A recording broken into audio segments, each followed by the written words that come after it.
자, 오늘은 극갈래 배울 거야. 극문학.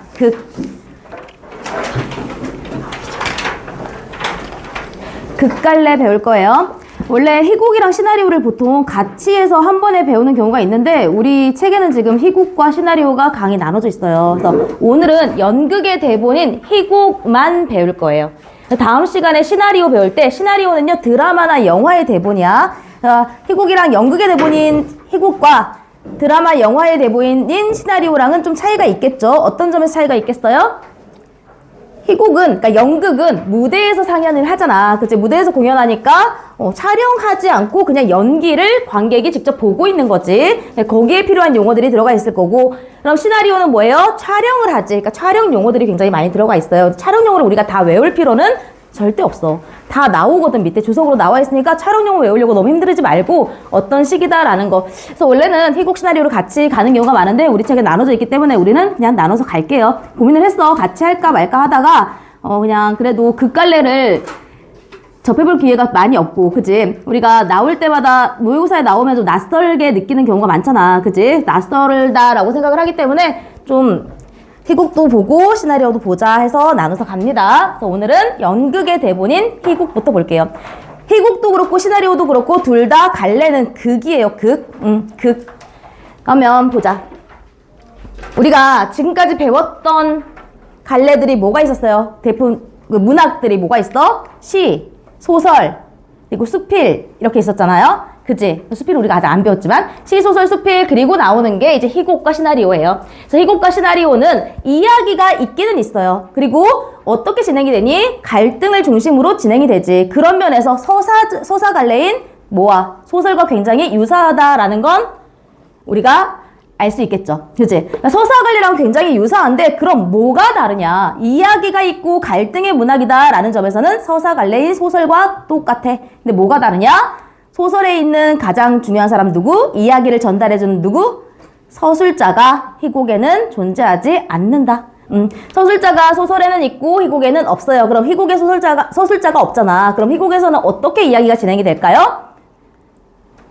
배우들의 연기로 진행이 되겠지. 대사와 행동으로만 진행이 돼. 서술자가 없기 때문에 배우들이 연기를 어떻게 해야 돼? 더 잘 해야 되겠지. 그치? 그래서 상황을 뭘로만 우린 판단할 수 있어? 배우들의 대사와 행동으로만 판단을 할 수가 있는 거예요. 그래서 소설에서 나오는 그 서술자가 여기저기 설명해주는 부분이 희곡에는 없다. 그게 가장 큰 차이점이에요. 그래서 정확하게 극갈래는 뭐를 목적으로 쓰여진 거다?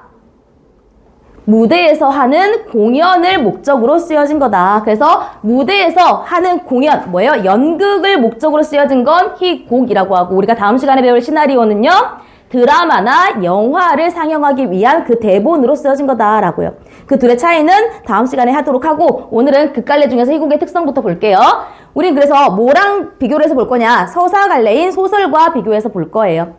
아까 얘기했어. 극갈래는 무대에서 공연을 해. 무대에서 공연을 하니까 가장 큰 특징이 뭐겠어요? 아까 얘기했지. 배우들의 뭐가 중요하다? 대사와 행동, 연기가 중요하다라고 했어. 그리고 그 일이 언제 일어나요? 바로 지금 여기서 일어나잖아. 그러니까 항상 시제가 언제겠어? 과거겠어? 미래겠어? 현재겠어? 현재죠. 그래서 우리는 희곡을 현재형의 문학이라고 해요. 현재 시제로만 이루어져 있다. 그래서 현재 계속 일어나고 있는 일이기 때문에 그 희곡에서 글은 어떻게 쓰여 있겠니? 현재형으로 쓰여 있겠지. 그러니까 희곡을 읽을 때는 다 현재형이다.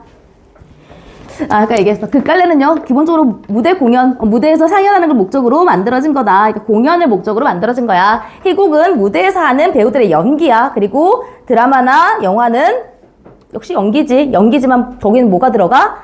희곡은 연기하는 걸 관객이 직접 보지. 그죠? 시나리오 같은 건 연기하는 걸 한번 찍은 다음에 그걸 편집해서 관객에게 보여준다. 라고. 정리하자. 그럼 생각을 해보자, 얘들아. 무대에서 공연을 하기 위한 거니까 당연히 등장인물 수라든지 배경에 제약이 있겠니 없겠니? 당연히 있지. 왜 있어? 막 그런 거 있잖아. 왜 소설에서 우리가 군중들이 구름처럼 몰려온다 라는 말이 있어. 그럼 군중이 몇 명 온다는 거예요? 셀 수도 없이 많이 온다는 말이지. 그렇게 얘기를 하면 그냥 아 엄청나게 많이 오는구나 라고 알 수 있어. 근데 있잖아 이 연극에서 군중들이 구름처럼 몰려온다라고 하면 거기에 사람을 다 세울 수 있어 없어? 없지. 그러니까 등장인물 수라든지 공간의 제약이 당연히 있겠죠. 그지?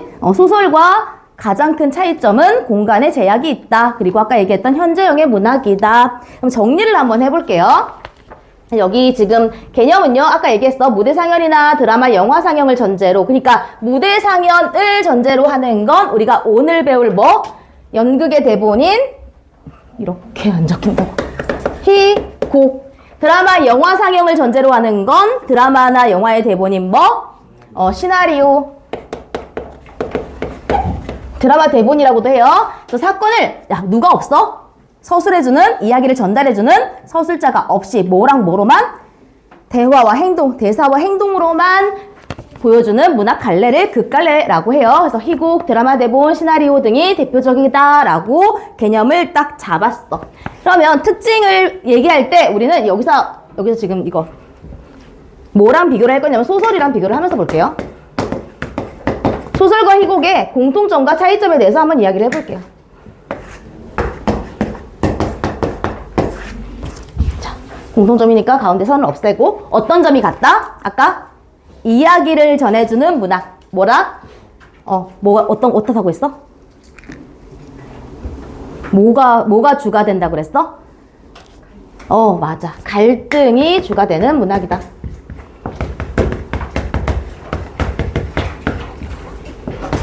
이야기다. 이렇게 얘기할게.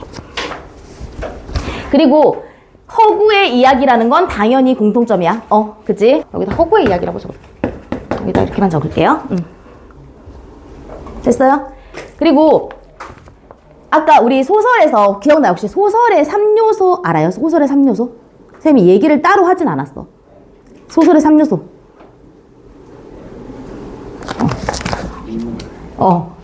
사건, 배경을 보통 우리가 소설의 3요소라고 하지. 근데 아니야. 소설의 3요소는요. 그건 다른 거의 3요소야. 자, 소설의 3요소는요. 주제, 구성, 문체예요. 그리고 아까 인물, 사건, 배경은요. 소설 중에서 이 구성의 3요소야. 소설 구성의 3요소가 인물, 사건, 배경이야. 그러니까 완전히 틀린 말은 아니지만 소설을 구성하고 있는 3요소가 인물, 사건, 배경이다. 그럼 소설을 전개해 나가는데 인물과 사건과 배경은 아주 중요한 3가지 요소다라는 걸 알 수 있겠지. 마찬가지예요. 그래서 그 말을 하고 싶어서 얘기를 한 거야. 소설과 희곡의 공통점은요. 뭐를 중심으로 전개가 된다? 인물과 사건과 배경을 중심으로 전개가 된다. 이렇게. 돼요? 그러면 희곡의 3요소라고 우리가 흔히 얘기하는 건 희곡을 형식적인 3요소, 내용적인 3요소로 나누는데 희곡의 내용을 구성하고 있는 3요소는 바로 이거예요. 인물, 사건, 배경. 그럼 희곡을 이루고 있는 형식적인 3요소는 뭐야? 희곡에 적혀 있는 것들은 뭘까요? 한번 지금 얘기를 해볼게요. 희곡에는요. 희곡을 이렇게 그러니까 딱 보면은 혹시 봤던 기억나? 희곡을 봤던 기억 많이 본 적은 없지. 그래서 희곡에는 일단 제일 먼저 뭐가 있어요? 인물들의 대화. 그걸 뭐라고 하지? 대사. 맞아. 그리고 또 뭐가 있지? 그 인물들의 행동을 지시해주는 그걸 뭐라고 하지? 지시문. 맞아. 그리고 희곡의 맨 앞에서 그 상황을 설명해주는 게 있어. 그걸 뭐라고 하냐면 서술자의 서술은 아니지만 해설이라고 해. 이렇게 3가지가 있어. 이게 희곡을 구성하고 있는 형식적인 희곡에 적혀있는 것들을 해설, 대사, 지시문 3가지로 나눠요 라는 거 이따 나올 건데 지금 우리는 이거 하기 전에 인물, 사건, 배경이 나왔으니까 지금 얘기를 했어. 희곡은 해설, 대사, 지시문으로 이루어져 있고 그 내용적으로는 인물, 사건, 배경을 중심으로 전개가 된다라고 알아야 된다고. 되죠? 그럼 차이점을 보자. 가장 큰 차이점. 소설과 희곡에 소설에는 뭐가 있고 희곡에는 뭐가 없다고 했죠? 이야기를 전달해주는 맞아. 서술자가 소설에는 있고요. 희곡에는 없다. 이게 가장 큰 차이점. 그리고요. 시제가 언제다? 소설에서는 다양한 시제가 나오지만 희곡에서는 어떤 시제를 사용한다? 맞아. 현재형 시제를 사용한다.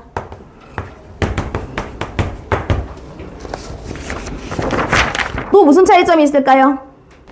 그러니까 연극에서는 뭐와 뭐로 이야기가 진행이 된다고 했어요. 인물의 대화와 행동으로 진행이 된다 그랬지. 그래서 희곡에서는 대화와 행동으로 진행이 되는 이야기가, 우리 소설에서는 뭐로 소설의 서술 방식은 이거가 있어요 라고 세 가지 이야기했는데 기억하는 사람? 소설을 서술하는 방법. 서술자가 서술을 할 때 막 설명하듯이 이야기하는 걸 뭐라고 했고, 그림 그리듯이 이야기하는 걸 뭐라고 했고, 인물들의 대화를 뭐라고 했고 했는데, 설명하듯이 이야기하는 건 서술, 구체적이고 생생하게 그림 그리듯이 이야기하는 건 묘사, 인물들이 주고받는 말은 대화. 그래서 나 오늘 글씨가 약간 역대급인데요. 잠깐만, 이거 좀 갈고 갈게. 일단 여기 정리했고요. 자, 소설은요, 소설과 희곡의 공통점과 차이점으로 우리가 정리를 해보면, 소설과 희곡은 둘 다 갈등이 중심이 되는 이야기가 줄을 이루고 있어 라는 거, 서사성이 있긴 있어. 하지만 희곡을 서사갈래라고 하지 않고 굳이 극갈래라고 하는 이유는 무엇을 목적으로 만들어졌기 때문에? 공연을 또는 상영을 목적으로 만들어졌기 때문에 되죠. 그래서 공통점으로는요, 인물, 사건, 배경을 중심으로 진행이 된다. 그 다음요, 차이점. 소설에는 서술자가 있지만 희곡에는 서술자가 있다 없다? 없다. 시제가요, 소설에는 다양하게 쓰이지만 희곡에서는요, 현재형의 시제만 쓰인다. 그리고 소설의 서술 방식은 서술, 묘사, 대화로 서술자가 여러 가지로 이야기를 할 수 있지만 희곡에서는 인물들의 대화와 행동으로만 이루어져 있다. 되죠?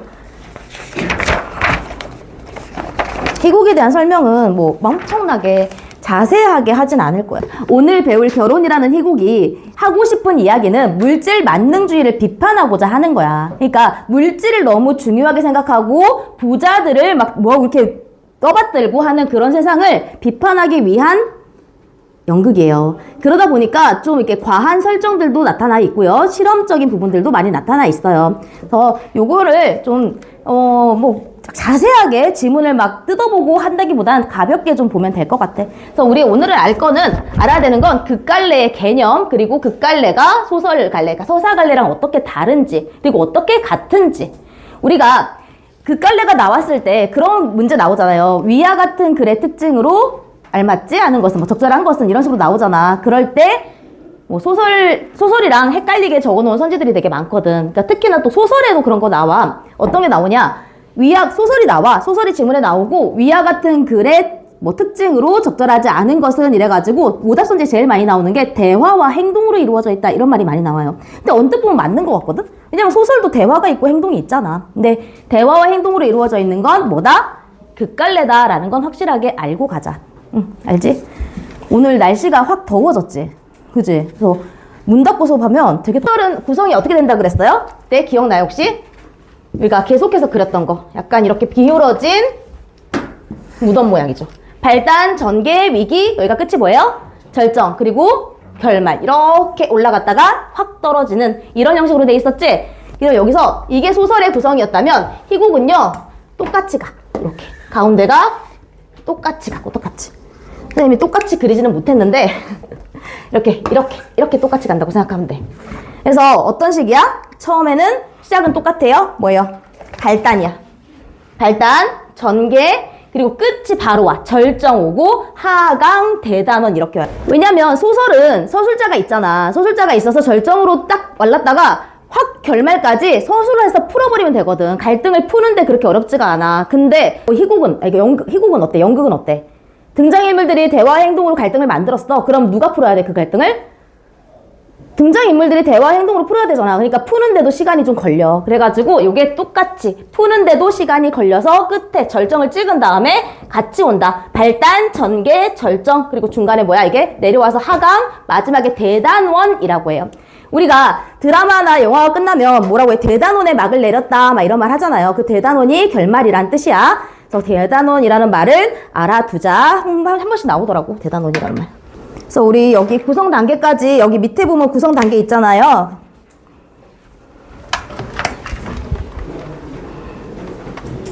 해봐. 발단, 전개, 절정, 그리고 하강, 대단원. 그러니까 발단에서 시작해서 전개, 그 다음에 절정 갔다가 하강, 대단원.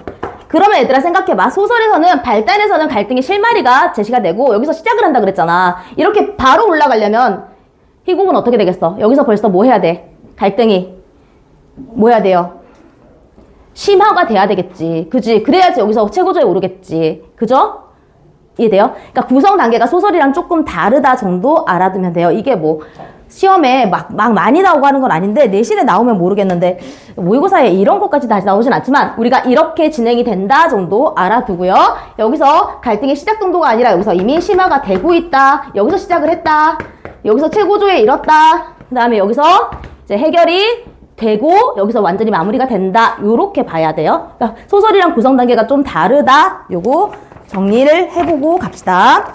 바로 넘어가서 희곡의 구성 단위요. 희곡은 기본은 대사야. 대사들이 오고 가면서 그 대사가 오고 가는 한 장면을 장이라고 해요. 그리고 그 장면이 다른 장면으로 바뀌면은 장이 바뀌는 거야. 그리고 막이라는 말 들어봤어? 뭐 1막 몇 장, 1막 2장 이런 거 들어봤어요? 막은요, 커튼. 이렇게 커튼이 이렇게 딱 닫혀 있으면은 막이 아직 시작을 안 한 거고, 막이 열리면서 1막이 열리는 거야. 그럼 1막, 2막은 뭘로 나누겠어요? 장면이 아니라 그 장면들을 모아서 이게 약간 이게 한번 끊어지는 곡끼리 같이 이렇게 묶어서 한 1막으로 묶고, 그 다음 장면들을 모아서 다시 또 2막으로 묶고 이런 식으로 진행이 되겠지. 단막극은 이 막이 하나야. 단막으로 되어 있는 희곡을, 그 연극을 단막극이라고 하고 그 막이 여러 개 있는 극을 장막극이라고 하죠. 되죠? 그래서 여기 보면은 대사가 모여서 장을 이루고 장을 이뤄서 막을 이룬다. 그래서 단막극도 있긴 한데 보통 3막이나 5막으로 진행이 되는 경우가 많다라고 했어요. 그래서 막은요, 이 커튼을 걷거나 닫거나 아니면 올리고 내리는 데서 유래된 거다라고. 장은요, 장면이다라고 얘기를 하면 돼요. 됐죠? 우리가 그러면 얘들아, 희곡은 사건 전개 속도가 소설에 비해서 빠르겠니, 느리겠니? 당연히 빠르겠니? 느리지. 왜 느릴까? 이야기를 계속 대화를 하고 있잖아. 그러면 긴 시간 동안 서술자가 한 줄로 끝내버릴 수 있는 말을 계속해서 주고받으면서 이야기를 해야 되는 거지. 예를 들어서 나랑 수연이랑 배우라고 하자. 나랑 수연이랑 계속 얘기를 하면서 싸워. 겁나 오래 싸웠어. 한 10분 동안 말싸움을 해. 이걸 소설에서는 어떻게 바꿀 수 있어? 수영과 누구는 싸웠다. 내 이름 은선이니까. 수영과 은선이는 피가 터지게 싸웠다. 이렇게 쓸 수 있잖아. 서술로 그냥 마무리해버릴 수 있잖아. 한 줄로 쓸 수 있는 걸 희곡에서는, 연극에서는 어떻게? 한참 동안 대화로 진행을 한다는 거지. 이해돼요? 설전을 벌였다. 이렇게 얘기하는 걸 둘이 대화하는 장면을 한참 보여주고. 다시 말해서 희곡은요, 소설에 비해서 사건 진행 속도가 빠르다, 느리다? 느리다. 그치? 아까 얘기했어. 희곡의 구성 요소 세 가지는 뭐다? 해설, 지시문, 대사로 이루어져 있다. 자, 해설은요, 희곡의 맨 앞에서 어떤 곳인지, 여기가 어떤 곳이고 어떤 배경인지를 한번 설명을 찝어주는 거야. 다음, 대사는요, 말 그대로 인물들 간의 대화입니다. 근데 대사에는 세 가지가 있어요. 이거 보고 가자. 자, 대화는 어렵지 않아. 실제로 인물과 인물이 나누는, 주고받는 말을 대화라고 해요. 독백은 뭐예요? 봐봐. 무대가 있어. 이렇게. 무대에 인물이 이렇게 있겠죠. 혼자서 혼잣말을 막 해. 그럼 그게 뭐야? 독백이지. 사람이 이렇게 나왔어, 옆에서. 다른 사람이랑 주고받는 말, 그게 뭐야? 대화지. 근데 여기 앞에 누가 있어요? 관객들이 막 있을 거 아니야, 이렇게. 관객들이 이렇게 있는데, 이 사람이, 이 둘이서, 이게 남자고, 이 여자야. 이 남자가 여자를 사랑해. 너무 좋아하는데 말을 못하고 있는 상황인 거야. 그래서 둘이 대화를 막 하다가 남자가 혼자서 어떡하지? 내가 정말 좋아하는데 이 마음을 어떻게 표현할까? 라는 말을 관객만 알게 하고 싶어. 이 여자는 모르게 말하고 싶어. 근데 그럴 때 암묵적으로 관객만 들리고 등장인물한테는 들리지 않아 라고 약속하고 하는 말이 있어. 그걸 뭐라고 하냐면 방백이라고 해요. 요게 좀 독특하니까 알아두자. 방백. 그래서 이 사람이 듣지 못했으면 하는 말, 안 들었으면 좋겠는 말인데 관객은 이 속마음이라서 알았으면 좋겠는 거. 그래서 약속을 하는 거지. 이 사람은 안 들려. 관객들은 다 들려 라고 약속하는 거. 둘이 사랑하니까 그렇다 치자. 둘이 피 터지게 싸우고 있어. 싸우고 있다가 얘가 얘를 죽이고 싶어. 얘를 어떻게 죽이지? 라는 말을 들리면 되겠니 안 되겠니? 이렇게 해볼까? 저렇게 해볼까? 하는 그런 말들을 들으면 안 되겠지. 그럴 경우에는 어떻게? 방백으로 처리해서 대사를 할 수가 있어. 그래서 독백, 대화, 방백은 알아두시고요. 자, 해설은 아까 얘기했어. 맨 앞에서 그 무대의 모습이라든지 등장인물을 간단하게 설명해주는 부분이다. 다음 서술자는 없지만 그런 해설은 잠깐 나온다 했어. 그다음 지시문은요.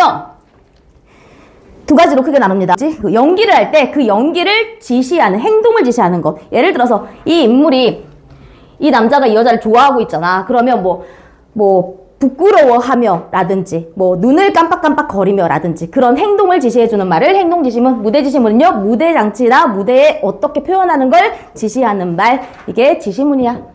다른 말로는 지문이라고도 해요. 쌤학교 다닐 때는 지문이라고 배웠거든? 근데 요즘에 지시문이라고 배우더라고. 지문이 그래 이상하긴 해. 지문이 뭐야? 지시문이 맞지. 그 다음 여기 보면 낯설게 하기라는 게 있어. 근데 요거 나오기 전에 간단하게 얘기를 해볼게요. 야, 희곡은 이렇게 나눌 수 있다. 요거는 그냥 읽어만 보세요. 뭐야, 결말이 좋으면 희극이고 나쁘면 비극이겠지. 그리고 두 개가 섞여있으면 희비극이겠지. 어렵지 않은 내용이니까 읽어보시고 여기 보면은 여기 뭐 서사극, 부조리곡 이런 게 있어. 자, 서사극이라는 게 뭐냐면 그러니까 서사극이라는 것 자체가 되게 사회 비판적인 극이야. 사회 비판적인 극이라서 인물들이 이 연극에 몰입하고 감정이입하는 걸 굉장히 거부했던 연극 중에 하나예요. 장르 중에 하나야. 그래서 이런 연극들은 인물들이 이 연극에 몰입하지 않게 하기 위해서 의도적으로 장치를 하는 거야. 그게 바로 낯설게 하기야. 이게 뭔 소리냐면 낯설게 하기가 장동 나오니까 얘기할게요. 낯설게 하기라는 건 지금 이 상황이 실제로 일어나는 사건이 아니라 연극 속의 한 장면이야 라는 걸 끊임없이 이야기를 해주는 거지. 어떤 식으로 얘기를 해? 뭐 여기 보면은 갑자기 여기 하나의 장면에서 시공간이 막 같이 나타나. 공간이 여러 개가 한꺼번에 나타나. 실제로는 그렇게 있을 수 없잖아. 그러니까 그렇게 나타나게 하거나 아니면 소품을 막 과장되게 사용을 하거나 아니면 말을 좀 평상시 안 쓰는 말 같은 걸 막 쓴다거나. 그러니까 이 사건이 실제 일어나는 사건이 아니야 라고 관객들이 느낄 수 있게 만들어주는 것. 이게 바로 낯설게 하기야. 그래서 여기 보면은요. 관객의 몰입을 중시했던 기존 연극의 관습을 깨고 기존에는요. 관객들이 몰입하고 되게 감정이입을 하는 걸 중요하게 생각을 했거든. 그걸 깨고 연극의 사건이 실제 이거 아니지. 실제 일어나는 일인 것처럼 느껴지는 게 아니라 실제 일어나지 실제 일어나는 일이 아닌 것처럼 고쳐주세요. 실제 일어나는 일이 아닌 것처럼 느껴지도록 하는 표현 기법이다. 이게 낯설게 하기라고.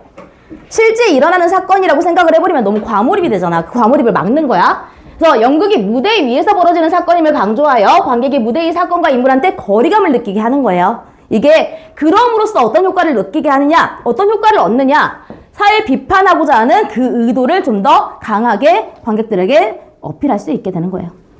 그러기 위해서 이걸 했다. 그래서 이 특징은요. 서사극의 특징이야. 그냥 알아만 두세요. 중요한 부분은 아니야. 낯설게 하기가 나오면서 같이 나온 거라서. 그리고 부조리극 같은 거 나오긴 했는데요. 자, 이치에 맞지 않는, 그러니까 왜 저러고 있어? 도대체 이해가 안 되네? 라는 생각을 하게 하는 극이에요. 대표적으로 여기 고도를 기다리며 라고 나왔는데 요즘에 경도를 기다리며 본 사람 있니 혹시? 없구나. 여튼 거기서 나온 말이야. 고도를 기다리며라는 유명한 연극이자 이런 것도 있는데 고도를 기다리며 고도라는 사람을 기다린대. 두 사람이 왜 기다리는지도 몰라. 고도가 언제 온지도 모르고 고도가 누군지도 몰라. 그래서 둘이 대화를 해. 너 뭐해? 고도를 기다려. 고도가 누군데? 몰라. 고도는 누구야? 고도가 기다려. 이러면서 이상하게 말을 하는 거야. 이치에 안 맞고 되게 이게 무슨 말이지? 라는 생각이 들어. 근데 그걸 왜 보고 있을까? 뭐라고 하니 이거? 약간 전통적인 기법을 거부해서 약간 인간 실존의 환상과 몽상적 세계를 묘사한다. 뭔 말이야 이게? 무슨 말인지 알겠어? 약간 왜 너네 의식의 흐름 기법이라고 하잖아. 그러니까 인간 이 속에는 약간 우리가 이해할 수 없는 뭔가가 있다라는 그런 사조에서 나온 그런 극인데 쌤은 아직까지도 이해가 안 돼. 쌤 이거 전공 수업 할 때부터 이 고도를 기다리며를 너무 싫어해가지고 이해가 안 되는데 이게 뭔가 공감이 안 되면 이해라도 돼야 되는데 이해도 안 돼. 납득도 안 돼. 그래서 정말 하기 싫었어. 그래서 아무튼 이런 게 부조리극이다. 말 그대로 부조리야. 안 맞아 라는 뜻이야. 왜 기다리는지도 이해가 안 되고. 자, 여기까지 희곡의 개념 볼게요. 희곡의 개념 알았죠? 뭐랑 비교해서 봐라? 소설이랑 비교해서 봐라. 그리고 희곡의 특징들 챙겨고 대사에 3가지 있다는 거. 그러니까 희곡의 개념 많진 않아요. 지금 우리가 볼 여기 있죠. 44쪽에 44쪽에 여기 줄거리.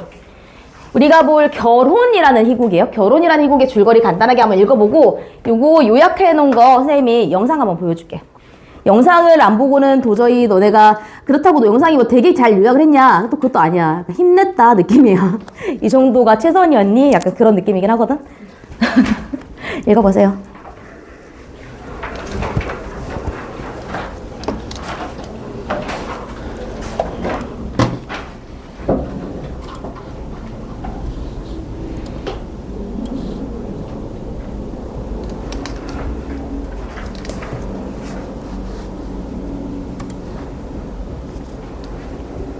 다 읽었죠? 읽었죠? 아까 얘기했던 내용이에요. 그러니까 사기꾼 남자가 모든 걸 다 빌려가지고 결혼을 한번 해보려다가 어쩌다 보니까 성공하는 이야기?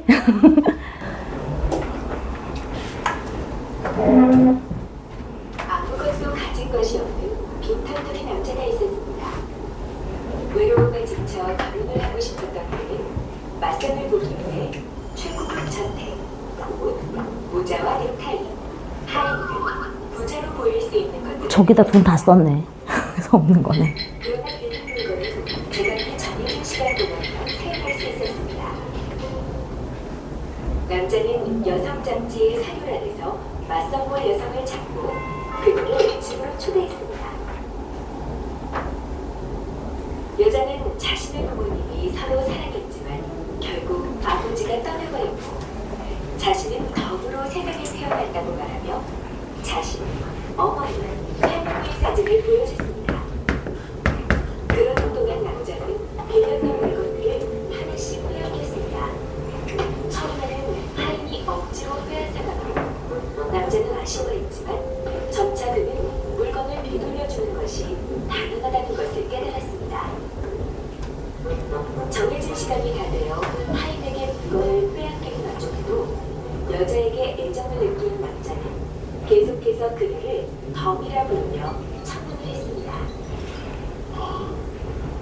나의 전선이 나의 덤이여. 넥타이와 모자와 자질구레한 소지품과 그리고 옷에 대해서 내 사랑은 분산되어 있습니다. 그런데 지금은 어떤지 아십니까? 오로지 당신 하나에만 모아지고 있는 겁니다. 내 정말 받아주지 않겠습니까? 여자.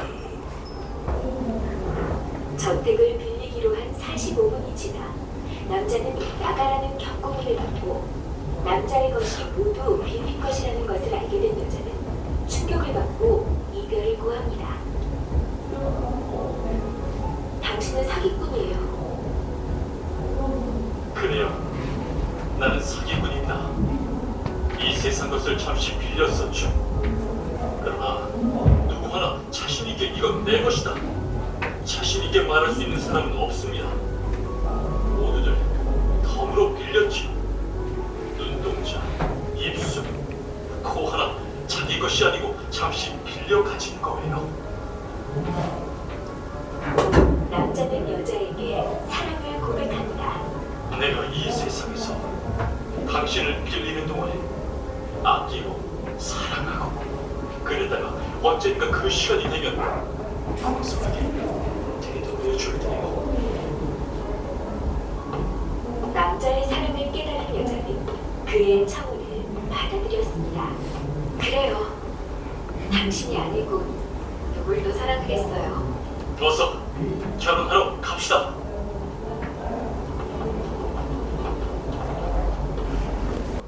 잘 보셨어요? 이해돼? 이거 또 어떻게 처음 만난 사람이랑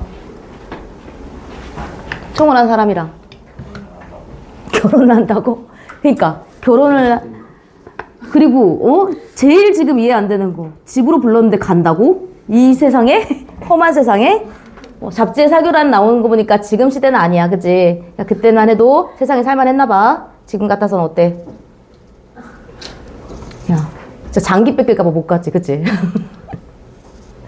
어쨌든 여기서 아까 남자가 막 넥타이랑 다 빼앗기잖아. 그 중간에 넥타이를 빼앗길 때 약간 상징적인 의미로 넥타이를 딱 빼앗기니까 넥타이가 없잖아. 여자가 넥타이. 그러니까 남자는 이 여자가 넥타이를 좋아하네 라는 생각에 그 넥타이를 빌리러 관객석으로 올라가요. 관객석에 넥타이를 찬 사람을 찾아가지고 그 넥타이 좀 빌리겠습니다 라고 하면서 관객을 참여를 유도하는 그런 장면이 나와. 그래서 그게 되게 실험적인 기법이다 라고 내신 문제는 그게 이제 많이 나오겠죠. 고등학교 지금 개정된 22년 개정 교과서에 고등학교 비상 교과서에 실린 작품이에요. 종종 나오는 작품이기도 하고.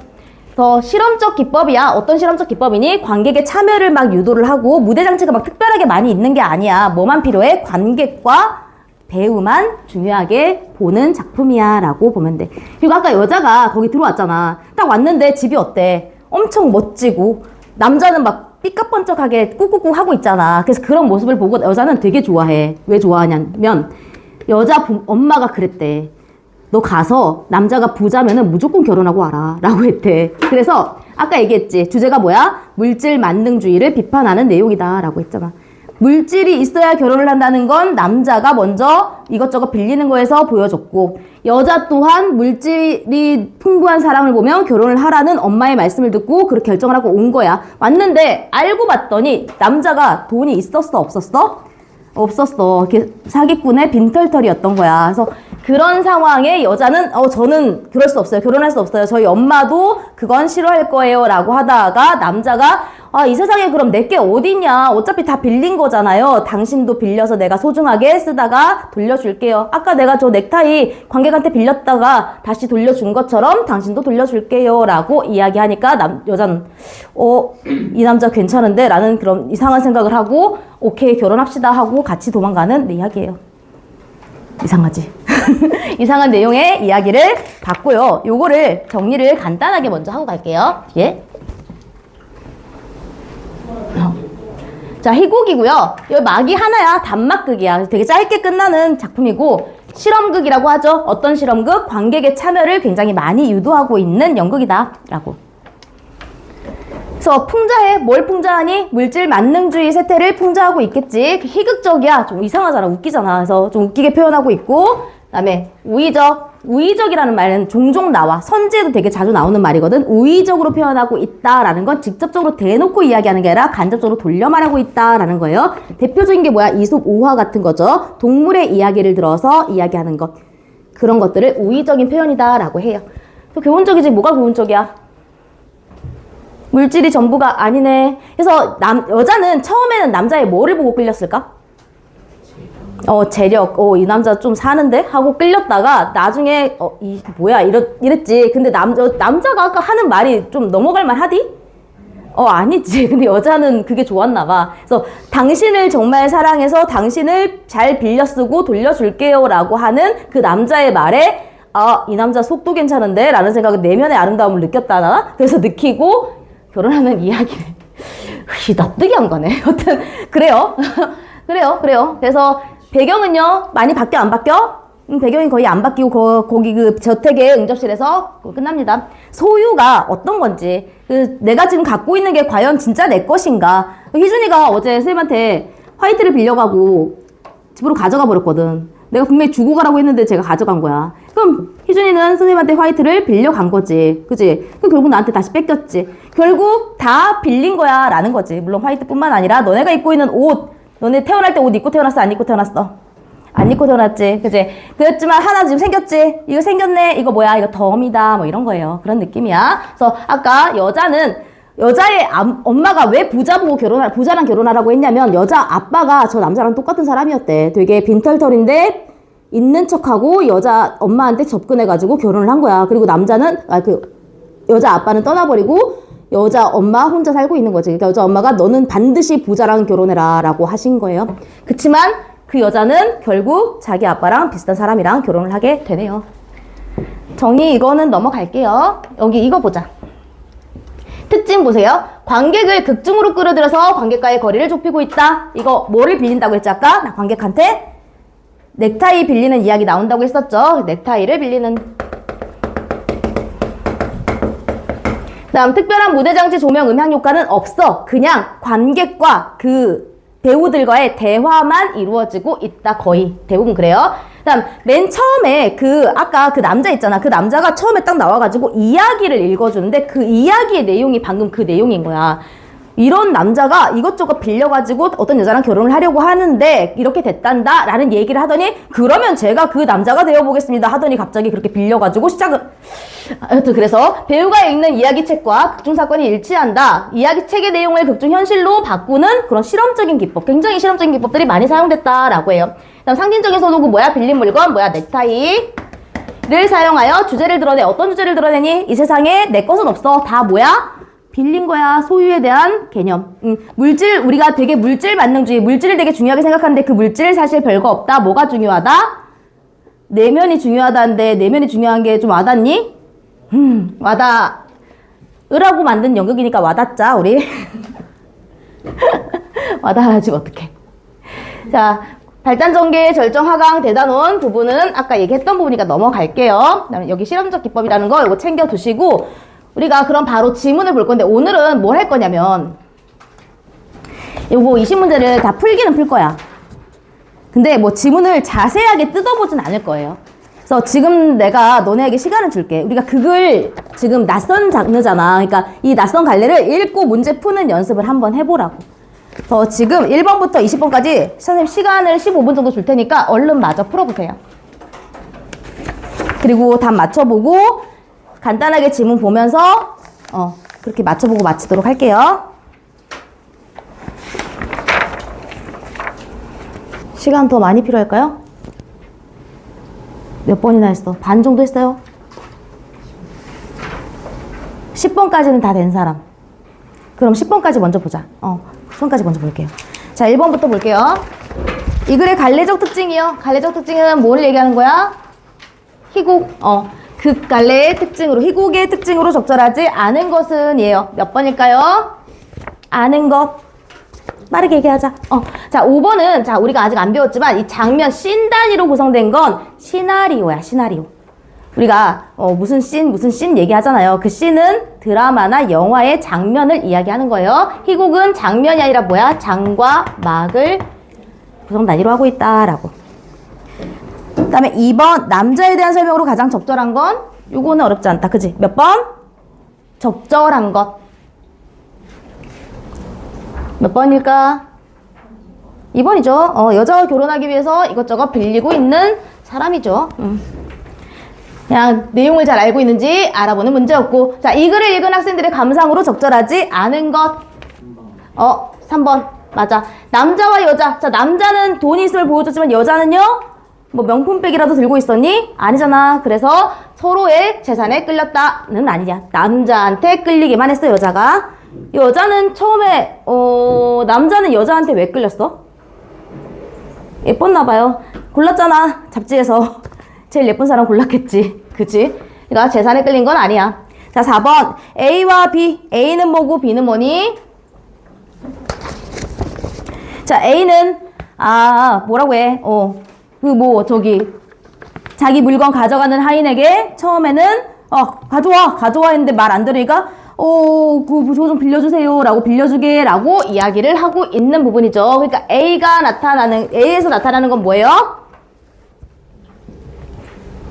모르지. 그럼 B부터 볼게요. B 봐. 모두 빌린 것들 뿐이었지요. 저기 두둥실 떠있는 달림도, 구름도, 한이바람도. 자, 여기에서 보면은 우리가 왜 앞부분과 뒷부분을 같이 묶어놨는지 이 문제를 만들기 위해서 묶어놓은 거예요. 처음에 어떻게 생각했던 남자가, 소유에 대해서 어떻게 생각했던 남자가 어떻게 인식이 바뀌었는지를 보여주는 거라고. 이해돼요? 자, A에서는 자기가 가진 걸 뺏겼을 때 막 찾으려고 하잖아. 소유에 집착하던, 물질에 집착하던 남자가 나중에는 사실은 내가 진짜 가지고 있다는 건 없구나. 난 다 빌린 거구나. 라는 그런 물질을 좀 초월한 내면의 아름다움을 가꿔야 되겠다라고 깨달은 그런 남자로 바뀌었다라는 걸 보여주기 위해서 끝부분과 앞부분을 같이 묶어서 문제가 나온 거야. 돼요? 그러면 A와 B에 대한 설명으로 가장 적절한 것. A에서는 어떤 남자? 깨달음을 얻기 전이고요. B는 깨달음을 얻은 후 소유에 집착하지 않는 모습을 보여줬다라고. A에서는 소유에 집착하는 모습을 보여줬다면 B에서는 그걸 해탈한 모습을 보여줬다. 답은 2번이다. 이해되죠? 자, 5번이요. 기억부터 미음을 이해한 내용으로 적절하지 않은 것은 몇 번? 몇 번? 4번. 하인은 남자의 정체를 밝히기 위한 수단이 아니라, 뭐예요? 그냥 하인의 행동을, 그렇죠. 행동으로 여자는 당연히 자연스럽게 알게 되는 거죠. 그러니까. 됐죠? 다음.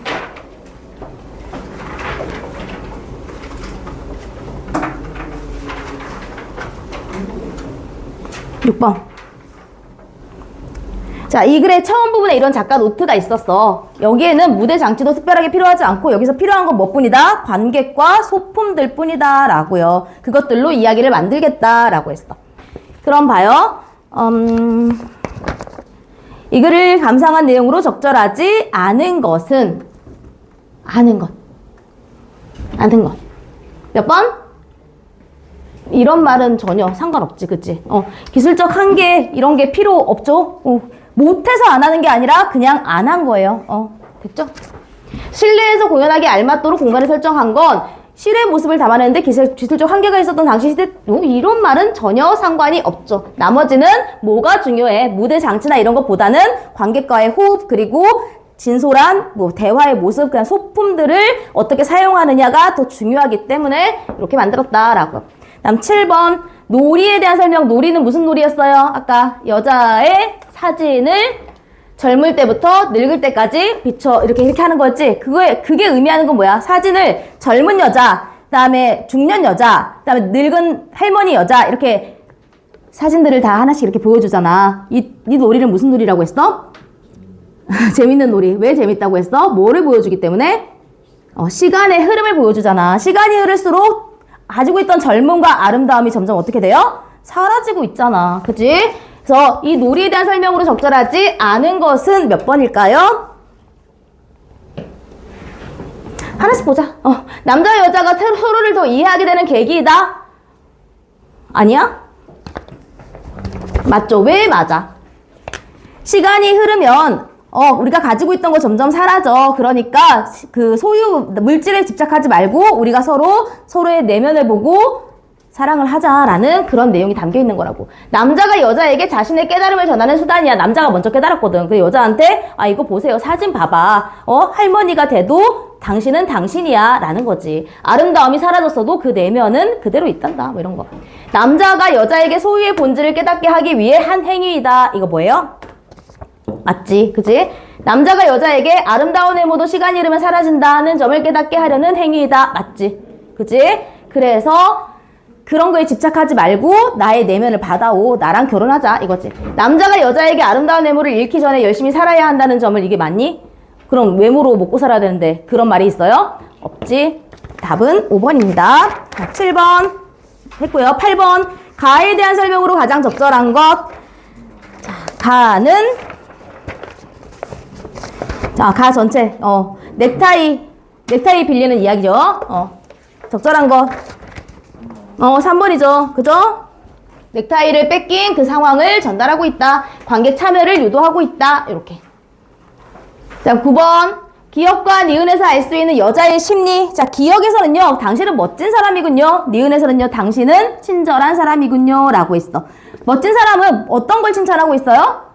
남자의 외모, 그리고 가지고 있는 이거 차림새를 칭찬하고 있지. 니은에서는 당신은 친절한 사람이군요. 라고 하면서 여자의 마음을 알아주는 그 마음을 칭찬하고 있어. 답은 몇 번일까요? 3번이죠. 그 다음에 10번. A를 이해한 내용으로 A, 어머니는 어떤 사람이다 라고 했어? 난폭하면서도 뭐라고 했죠? 난폭에다 성량을 겸하신 분이에요 라고 하니까 남자가 아이쿠 라고 하지. 이거 뭔 뜻이야 이거? 뭔 뜻이야? 아이쿠. 쉽지 않네. 아, 이 결혼 쉽지 않겠네. 그 느낌이죠. 그럼 답은 몇 번일까? 맞습니다. 5번이에요.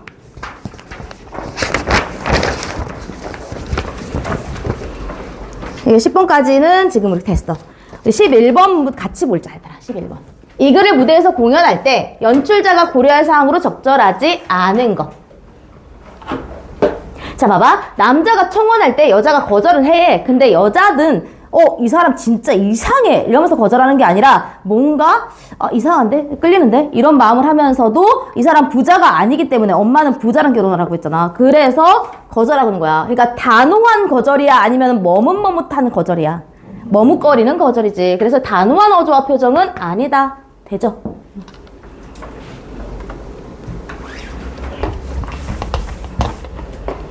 12번은 지금 얼른 풀어볼래요? 안 한 사람은?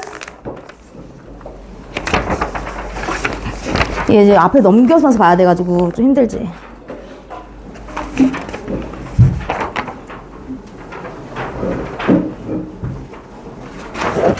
기억은 덤, 난 당신을 사랑해 라고 혼잣말처럼 하는 부분. 여자를 진심으로 사랑하고 있음을 관객에게 드러내고 있는 부분. 맞죠? 맞죠? 니은. 이번엔 자질구레한 여러 가지 것들이 떠나가고 있습니다. 하인이 계속 가져가는데 자꾸만 행복해집니다. 라는 건 빌린 물건을 돌려주고 있지만 남자는 왜 행복하니? 이 물건을 뺏겨도 소유에 집착하지 않고 누가 좋아서? 여자가 좋아서 행복해하고 있다. 맞아요? 애매하긴 한데 맞았다고 볼게요. 자, 3번 볼게요. 디귿. 디귿이 완전히 틀렸거든. 한번 봐봐. 뭐가 틀렸는지 얘들아. 디귿이 뭐가 틀렸는지 지금 확인해봐요.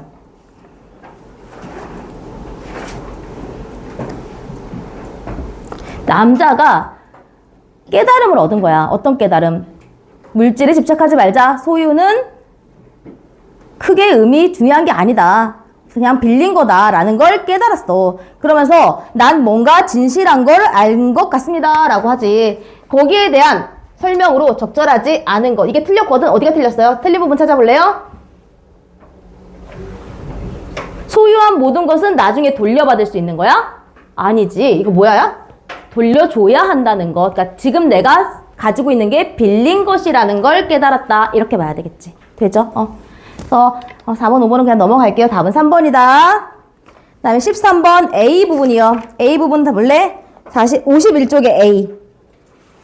관객석을 거닐며 그는 자기에게 들려주듯 중얼거린다. 덤, 난 당신을 사랑해. 덤, 난 당신을 사랑해. 자, 이 부분이요.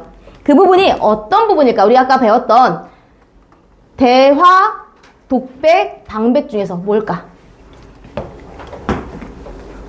여자 반응 봐봐. 사랑해, 사랑해, 사랑해 하는데 여자가 뭐라니?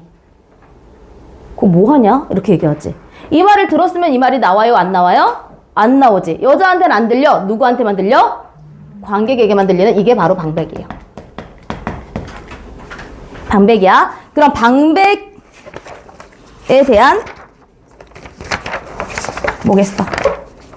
에 대한 설명으로 적절하지 않은 것은 이겠지. 빨리 골라볼래요? 답.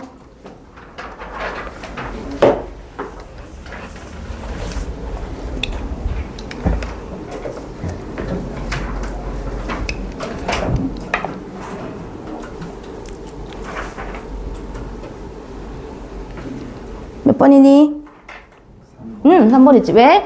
여자에게 자신의 진심을 알리려면 크게 이야기해야지. 당신을 사랑합니다. 이렇게 해야지. 이렇게 얘기하면 누가 듣니? 못 듣지. 안 되죠? 3번이 답이고요. 자, 14번. B에 대한 설명으로 가장 적절한 것. B는 시간이 가고 남자에게 남는 건 사랑이라면 여자에게 남는 건 무엇일까요? 그건 사진 석장입니다. 라는 거야. 이걸로 적절한 거. 시간이 가고 나면 우리가 가진 것들은 다 돌려줘야 된다. 그럼 남는 건 남자에게 남는 건 뭐라면? 사랑만 남지만 여자에게는 그 소중한 거. 아까 사진을 보여줄 때 당신한테도 소중한 게 있습니까? 라고 했을 때 여자한테 나 있어요. 핸드백에서 딱 꺼낸 게 사진 3장이었거든.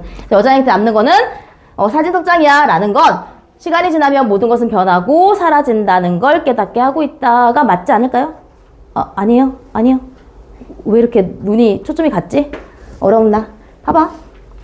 그 부분 시간이 흐르면 우리가 가진 것들은 다 돌려줘야 되지만 남는 건 나한테 사랑이 남고요. 당신한테는 그 사진만 남을 거예요. 당신한테 소중한 거라고 했잖아. 라고 얘기하고 있잖아요. 시간이 흐르면 사실 근데 사진도 사라지겠지. 그지 않아? 응, 그지?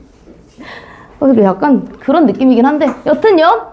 모든 건 변하고 사라진다는 점을 깨닫게 하고 있다. 자, 여기 봐봐요. 15번. 이 글은 뭐야? 갈래가 아까 극갈래 중에서 뭐라 그랬어? 연극의 대본인 희곡이라고 했어. 자, 보기는 지금 봐. 이 S가 뭐야? 씬이야, 씬. 아까 장면이란 뜻이에요. 97번째 장면, 레스토랑 마르셀에서 그 홀의 장면이야. 이거 뭐야, 이거? 시나리오예요. 이 둘의 특징은 희곡가. 그러니까 드라마나 영화랑 연극의 가장 큰 차이점은 뭘까? 다 비슷한데 아까 얘기했지? 촬영을 하기 때문에 뭐가 좀 자유롭니? 등장인물의 수라든지 공간의 이동이 좀 더 시나리오가 자유롭다. 그런 거 좀 생각하면서 문제를 풀어보자. 이 글은 희곡이야. 보기는 시나리오야. 그럼 주어를 찾아라. 주어.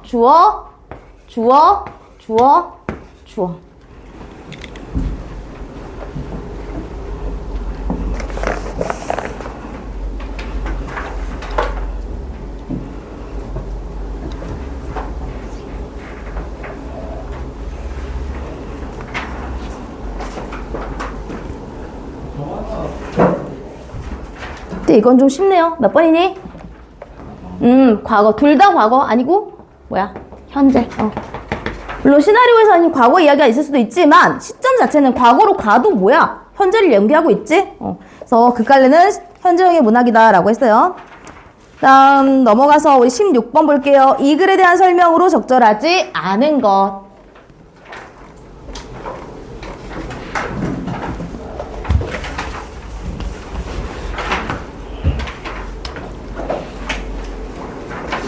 자, 여러 소품을 사용하고 있다. 맞아요? 틀려요?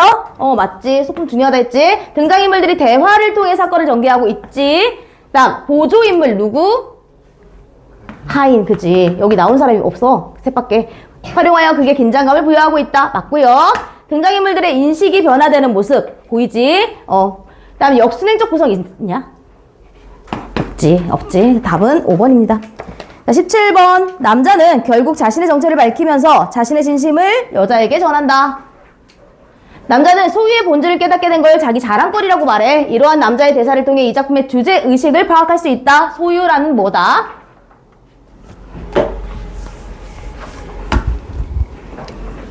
어렵지 않죠? 몇 번일까요? 몇 번이요?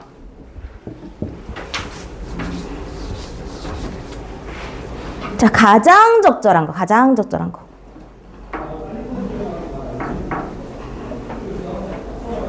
자, 소유의 본질.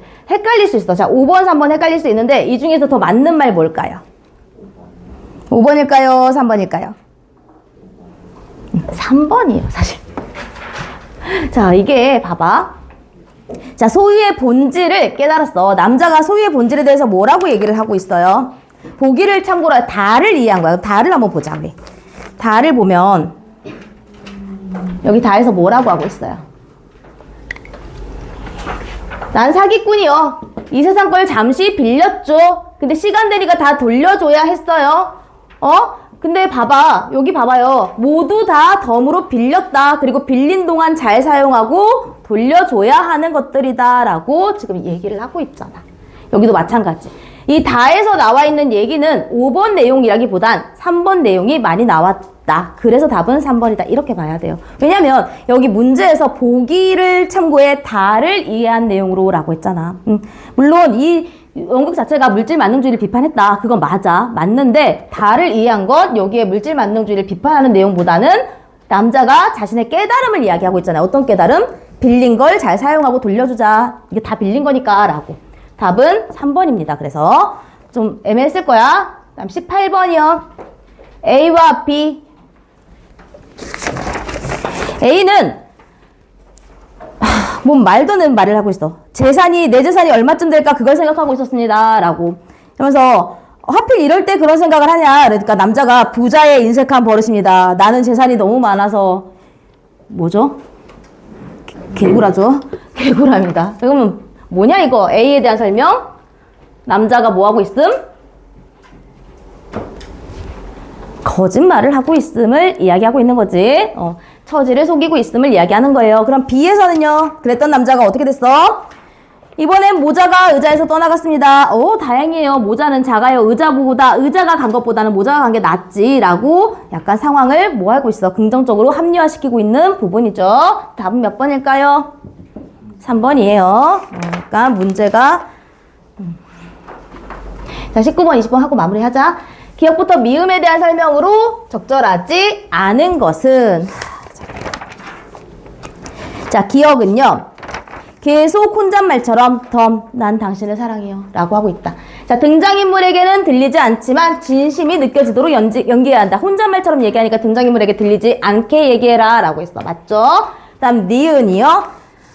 남자가 여자한테 사진, 중년, 한 45세라고 했어. 45세 정도 되는 여자의 얼굴이라고 했어. 뭐 여자의 45이에요 라고 했지. 나이가 들어 시간이 경과한 것이 목소리에서 드러나게 연기해야 한다. 되니?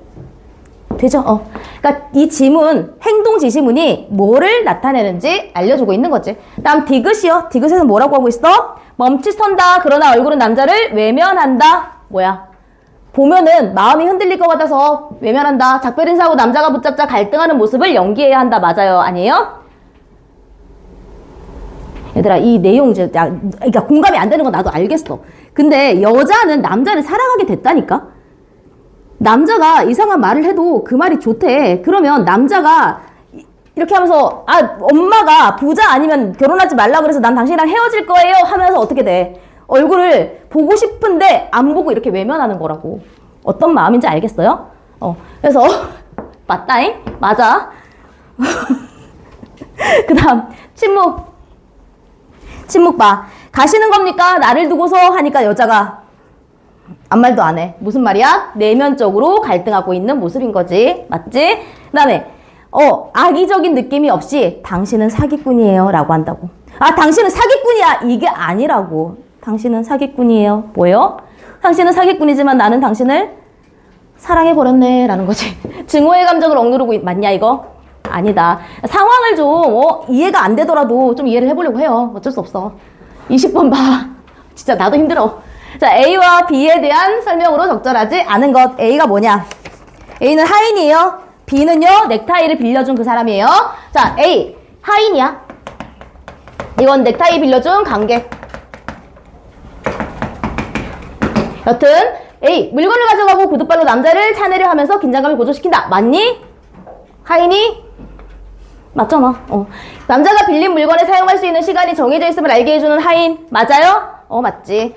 정해진 시간이 되면 남자가 빌린 물건들을 기계적으로 회수하는 역할을 하는 하인? 맞지. 남자가 말을 건네고 물건을 빌리는 장면을 연출하기 위해 관객석에 미리 배치한 배우라고?